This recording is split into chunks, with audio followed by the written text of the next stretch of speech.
Hi, everybody. This is from Orphan Trains, Chapter 6. At the last chapter, they were still on the train, and they just arrived in Indiana. The first thing William noticed about Indiana was that it was not raining. He didn't have time to see much else because the inside of the train car was a flurry of activity. Children were feverishly putting on their clothes, which had thankfully dried in the night while they slept. Chaperones were tidying hair and giving instructions. After many wild minutes, the group exited the train car and walked down the city street to a large building with colorful signs. William heard another child say that it was an opera house where movies were shown.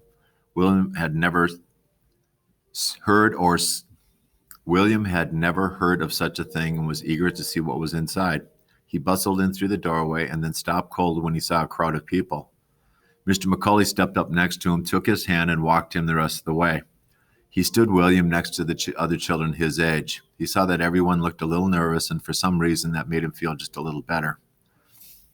If you can kind of picture or have felt that before when you were really nervous and then other people were nervous or feeling the same as you, that always makes people feel better, I think, when they don't feel alone, you know?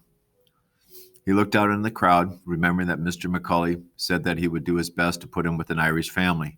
He tried to find a group of people with red hair or locks of freckles like Shane. There's kind of a saying that Irish people have red hair and, a lot of freckles. It's not necessarily true, but people sometimes think that stereotype. He tried to find a tall man with thick dark hair like his da. He listened for a voice that sounded like his mom. But there were so many people and nothing stuck out. He didn't get to pick out anyway. It was just the other way around. He did his best to stand still as Mr. Macaulay talked to the people, telling them how the process worked. Mr. Macaulay said, "If you find a child you'd like to adopt, please bring them to me and we can start on the necessary paperwork. Remember, if you are choosing to take home a child, you are agreeing to care for him or her as you would for your own children, making them truly a part of your family. This includes sending them to school and taking them to church. Now, before we begin, are there any Irish families present?" William searched the crowd again, his eyes sweeping the crowd looking for a hand up, but he saw none. "Sorry, lad, I tried," Mr. Macaulay said as he patted him on the shoulder and stepped off the stage. There was a general rush to the front of the movie theater, everyone anxious to have their first pick.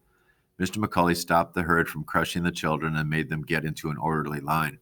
Then he went to the back and waited. Several couples quickly chose babies or very young toddlers and then went to meet Mr. Macaulay. Couples passed through the line, talking to children, asking them questions, and occasionally even feeling their muscles. I would guess that was to determine if they were strong enough, to do work. William remembered Mr. Macaulay saying this was farm country, and he supposed the people were looking for strong and healthy children.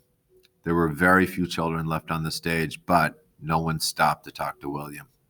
He was confused. I would imagine he was feeling more than confused.